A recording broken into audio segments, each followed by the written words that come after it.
नमस्कार, स्वागत है आप सभी का हमारे यूट्यूब चैनल सोशियो की पॉइंट पर।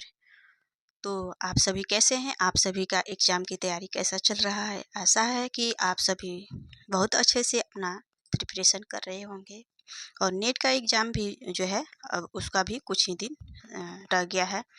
तो आज का ये वीडियो आप सभी के एग्ज़ाम के लिए बहुत ही महत्वपूर्ण है, क्योंकि आज का ये जो एमसीक्यू है, जो बहुत महत्वपूर्ण है। सभी जो क्वेश्चन हैं, किसी न किसी एग्ज़ाम में आए हुए हैं। तो बिना स्किप किए हुए इस क्लास को लास्ट तक ज़रूर देखिएगा, ताकि एग्ज़ाम में अच्छे से अच्छा नंबर ला पाएँ, आप अपनी लक्ष्य तक पहुँच पाएँ। तो चलिए शुरू करते हैं आज का ये एमसीक्यू क्वेश्चन। पहला क्वेश्चन है कि आंद्रे बेते के विचार है। आंद्रे बेते का विचार है कि भारत में स्वाधीनता के पश्चात विवाह में जाति प्रबंधों पर क्या हुआ है? वृद्धि हुई है, कमी हुई है, या केवल जाति हिंदुओं तक सीमित है, या केवल निम्न जाति हिंदुओं तक सीमित है? क्या हुआ है स्वाधीन आज़ादी के पश्चात विवाह में जाति प्रबंधों पर क्या हुआ है? तो ये हुआ है कमी हुई है। क्या हुई है? कमी हुई है। जाति प्रबंधों में कमी हुई, तो ऑप्शन बी इसका राइट आंसर हो जाएगा। चलिए अगला क्वेश्चन देख लेते हैं। क्वेश्चन नंबर 2 है कि सामाजिक परिवर्तन का उद्विकास सिद्धांत समाज के क्रमिक रूपांतरण की धारणा पर निम्नलिखित दिशाओं में से किन दिशाओं पर आधारित है? किन दिशाओं पर आधारित है? ऊर्ध्वाधर, एक रेखीय, बहुरेखीय, या वक्र रेखीय? इसमें कूट के माध्यम से बताना है कि कौन सा सही है। तो इसमें क्या हो जाएगा कि इसमें उद्विकास जो होता है वो होता है एक रेखीय होता है, और क्या होता है, ये बहुरेखीय भी होता है। यानी कि जैसे यहाँ से उद्विकास हुआ तो ये ऐसे चलता जाता है, चाहे किस भी दिशा में जाए लेकिन ये चलता जाता है। तो ये बहुरेखीय भी है और एक रेखीय भी है। तो इस तरह इसका राइट आंसर जो है ऑप्शन डी हो जाएगा। ऑप्शन डी इसका राइट आंसर हो जाएगा। 2 और 3। क्वेश्चन नंबर 3 है कि निम्न में से कौन सी विशेषताएं सामाजिक आंदोलन से संबद्ध है? कौन सी विशेषताएं जो है सामाजिक आंदोलन से संबद्ध हैं? तो ये कौन कौन सी विशेषताएं हैं? सामूहिक उद्यम, निश्चित लक्ष्य, या नव सामाजिक व्यवस्था को स्थापित करना, या औपचारिक कार्य? क्या होगा? तो इसमें ऑप्शन के माध्यम से बताना है। तो इसमें 1, 2 और 3 सही हो जाएगा। तो इस तरह इसका राइट आंसर जो है ऑप्शन सी हो जाएगा। चलिए अगला क्वेश्चन देखते हैं। इस क्वेश्चन में पूछा गया है कि महिला आंदोलन का इतिहास जुड़ा है, किससे जुड़ा है? महिला आंदोलन का इतिहास जो है किससे जुड़ा है? तो ये जुड़ा हुआ है 20वीं सदी के उदार महिलावादी आंदोलन से। महिला आंदोलन का इतिहास किससे जुड़ा हुआ है? 20वीं सदी के उदारवादी महिलावादी आंदोलन से जुड़ा हुआ है। ऑप्शन बी इसका राइट आंसर हो जाएगा। क्वेश्चन नंबर 5 है कि सामाजिक परिवर्तन जो है प्रक्रियात्मक सिद्धांत निम्न में से किससे संबंधित मूल विचारधारा पर आधारित है? सामाजिक परिवर्तन का प्रक्रियात्मक सिद्धांत किसके मूल विचारधारा से संबंधित है? किससे? तो सर्वसम्मति से, या एकीकरण से, या गत्यात्मकता से, या संवादात्मकता से, या संघर्ष से? तो क्या हो जाएगा इसका राइट आंसर जो है सर्वसम्मति से हो जाएगा, उसके बाद में एकीकरण से हो जाएगा, उसके बाद में गत्यात्मकता से हो जाएगा। तो इस तरह इसका राइट आंसर जो है कूट के माध्यम से बताना है। तो इसका राइट आंसर जो है ऑप्शन बी हो जाएगा। ऑप्शन बी इसका राइट आंसर हो जाएगा। 1, 2 और 3। अगला क्वेश्चन है निम्नलिखित 4 अवस्थाएं जिनमें क्या है सामाजिक आंदोलन गुजरता है का सही क्रम बताना है। इसमें कि सामाजिक आंदोलन के सही क्रम इसमें बताना है। तो सामाजिक जो आंदोलन है उसका प्रथम चरण क्या होता है? तो इसमें हो जाता है कि सामाजिक असंतोष होता है, सामाजिक असंतोष होता है। उसके बाद में क्या होता है? उसके बाद में जन उद्दीपन होता है। उसके बाद में औपचारिकताकरण होता है। उसके बाद में संस्थाकरण होता है। तो ऑप्शन डी इसका राइट आंसर हो जाएगा। चलिए क्वेश्चन नंबर 7 देख लेते हैं। क्वेश्चन नंबर 7 है कि निम्नलिखित कथनों पर विचार कीजिए कि सामाजिक परिवर्तन मूलतः उत्पन्न होते हैं। सामाजिक परिवर्तन जो है मूलतः किन कारणों से उत्पन्न होते हैं? अन्वेषण से यानी कि खोज से, या धर्म से, आविष्कारों से, या सांस्कृतिक लक्षणों से। किन किन कारणों से समाज में परिवर्तन आता है? तो किससे होता है? तो ये खोज से होता है और आविष्कारों से होता है। खोज के कारण और आविष्कारों के कारण। तो इस तरह इसका राइट आंसर जो है हो जाएगा पहला और तीसरा। पहला और तीसरा, ऑप्शन सी इसका राइट आंसर हो जाएगा। क्वेश्चन नंबर 8 है कि उद्विकास एक ऐसी दिशा में बढ़ना, उद्विकास जो है एक ऐसी दिशा में बढ़ना है जो मूल्य की तार्किक कसौटी पर खरा उतरे, कहलाता है। क्या कहा जाता है उसे? प्रगति कहा जाता है। ऑप्शन सी इसका राइट आंसर हो जाएगा। अगला क्वेश्चन है कि निम्न पर विचार कीजिए। इसमें कार्ल मार्क्स के द्वारा बताया गया क्रम बताना है कि सबसे पहले कौन सी समाज की बात की है। तो प्राचीन समाज, सामंतवादी समाज, आदिम समाज और एशियाटिक समाज। तो सबसे पहले किसकी बात किए हैं? ये आदिम समाज की बात की है। पहला नंबर पर ये आदिम समाज की बात करते हैं। दूसरा नंबर पे एशियाई समाज की बात करते हैं। उसके बाद में प्राचीन समाज की बात करते हैं। उसके बाद में ही सामंतवादी समाज की बात करते हैं। तो इसमें हो जाएगा 3 4 3 4 1 2। 3 4 1 2 देखते हैं कहाँ पे है। 3 4 1 2, यह इसमें ऑप्शन गलत है। तो इसका क्रम याद कर लीजिएगा। पहले आता है आदिम समाज, पहले क्या आएगा? आदिम समाज, एशियाटिक समाज, प्राचीन समाज और सामंतवादी समाज। ठीक है, तो चलिए आगे देखते हैं। क्वेश्चन नंबर 10 है कि राष्ट्रीय स्तर की वैधानिक संस्था की तरह महिलाओं के लिए राष्ट्रीय आयोग की स्थापना निम्नलिखित में से किस लिए की गई? इनमें किस लिए की गई है? तो ये किया गया है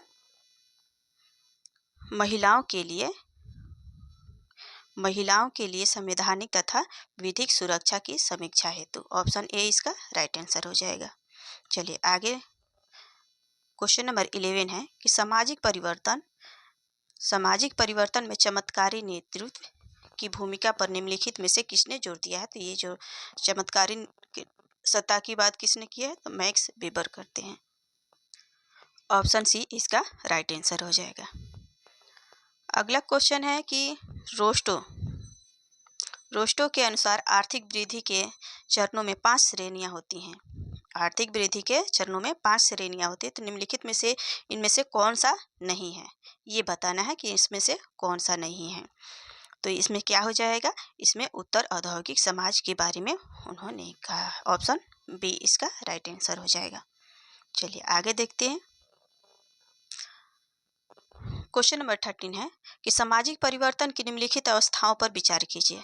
सामाजिक परिवर्तन कैसे कैसे होता है, इस पे विचार कीजिए। किसके अनुसार? तो कॉम्ट के अनुसार। कॉम्ट के अनुसार सामाजिक परिवर्तन की अवस्थाएं। तो पहले कौन सा होता है? धर्मशास्त्रीय होता है, उसके बाद में धार्मिक, फिर तात्विक, फिर प्रत्यक्षवादी, उसके बाद में सभ्य समाज। वैसे ये प्रत्यक्षवादी समाज यानी कि वैज्ञानिक समाज को ही कहते हैं। तो इस तरह इसका राइट आंसर जो हो जाएगा क्या हो जाएगा? 3 1 2 देखते हैं। इसमें नहीं दिया हुआ है, तो इसको आप अपने से समझ लीजिए कि पहले क्या होता है। धर्मशास्त्रीय होता है, धार्मिक, तात्विक और फिर प्रत्यक्षवादी होता है कॉम्ट के अनुसार। चलिए आगे अगला क्वेश्चन देख लेते हैं कि निम्नलिखित में से किसने सामंत शाही समाज को दासता तथा आधुनिक पूंजीवाद के मध्य की क्रमानुसार और तार्किक दोनों ही रूपों में अंतर मध्यता की अवस्था कहा है? तो ये कहते हैं मार्क्स और एंजिल। ऑप्शन डी इसका राइट आंसर हो जाएगा। क्वेश्चन नंबर 15 है कि मैक्स वेबर ने निम्नलिखित में से प्रभुता को कौन से प्रारूपों को अभिज्ञानित किया है? तो मैक्स वेबर ने प्रभुता को किसमें अभिज्ञानित किया है? तो ये कौन कौन सा सत्ता की बात करते हैं? तो तर्कमूलक करते हैं। ठीक, ऑप्शन बी इसका राइट आंसर हो जाएगा। तार्किक, चमत्कारिक और परंपरागत, तर्कमूलक, चमत्कारी और परंपरागत सत्ता की बात की। प्रारूप यानी कि सत्ता की बात की है। प्रभुत्व या सत्ता एक ही चीज को बोलते हैं। ठीक है, चलिए आगे देखते हैं। अगला क्वेश्चन जो है कार्ल मार्क्स के अनुसार बताना है।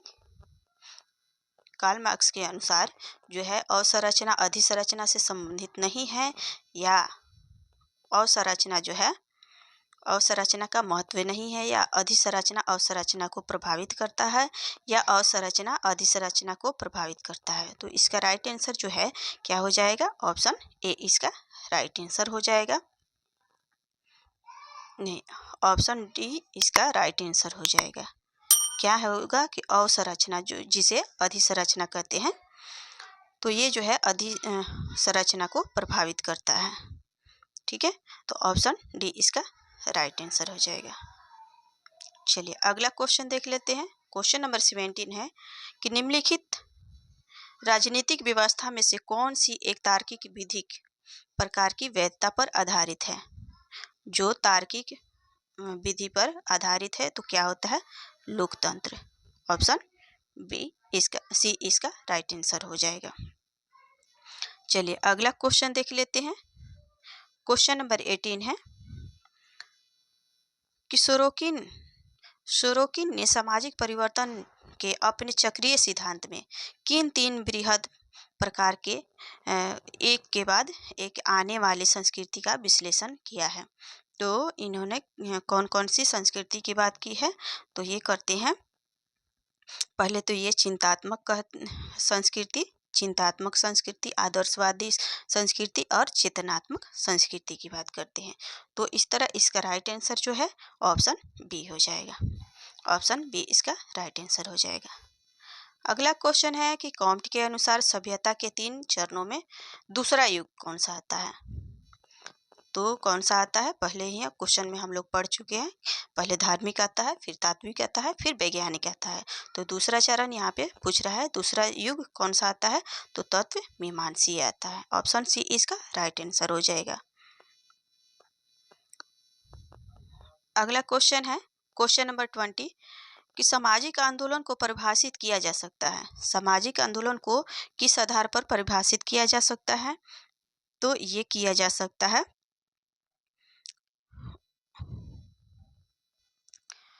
उस आमूल सामाजिक परिवर्तन के रूप में जिसे लाने के लिए निश्चित उद्देश्यों वाले व्यक्ति संगठित प्रयास करते हैं। और दूसरा ये हो जाएगा कि कुछ निश्चित लक्ष्यों के साथ परिवर्तन को रोकने अथवा बढ़ावा देने के लिए की गई सामूहिक क्रिया को क्या कहते हैं? क्रिया के रूप में ये होता है, सामाजिक आंदोलन को परिभाषित किया जा सकता है। तो ऑप्शन 2 और 3 इसका राइट आंसर हो जाएगा। चलिए अगला क्वेश्चन देख लेते हैं। तो इसमें ए दिया हुआ है 2, 3, तो हो जाएगा इसका राइट आंसर ऑप्शन ए। चलिए अगला क्वेश्चन नंबर 21 है कि झारखंड आंदोलन निम्नलिखित मुद्दों को लेकर संगठित हुआ। झारखंड आंदोलन जो है किस मुद्दों को लेकर के संगठित हुआ था? भूमि एवं वन विसंबंधन पर, या असमान विकास, निरक्षरता, या कार्य वंचन, या पृथक्करण। तो किस पे ये संगठित हुआ था? तो ये होता है पहले भूमि एवं वन विसंबंधन से, और फिर किससे होता है? फिर ये असमान विकास के कारण, और फिर कार्य वंचन के कारण ये जो है एक जगह संगठित होते हैं। तो ऑप्शन ए 1, 2 और 4 देखते हैं। 1 to 4 किस में है? ऑप्शन सी इसका राइट आंसर हो जाएगा। चलिए अगला क्वेश्चन देख लेते हैं। क्वेश्चन नंबर 22 है कि भूदान आंदोलन जिस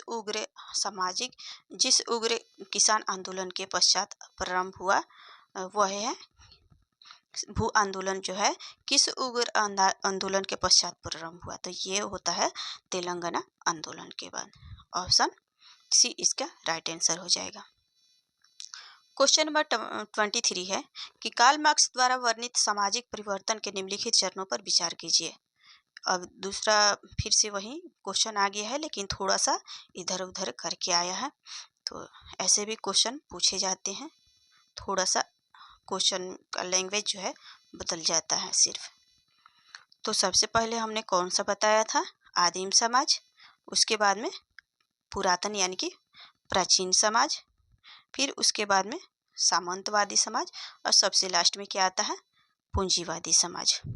तो इस तरह इसका राइट आंसर जो है क्या हो जाएगा, 1 2 3 2 3 1 और 4, 2 3 1 और 4 ए में है। तो ये क्या हो जाएगा, ऑप्शन ए इसका राइट आंसर हो जाएगा। क्वेश्चन नंबर 24 है, अब देख लेते हैं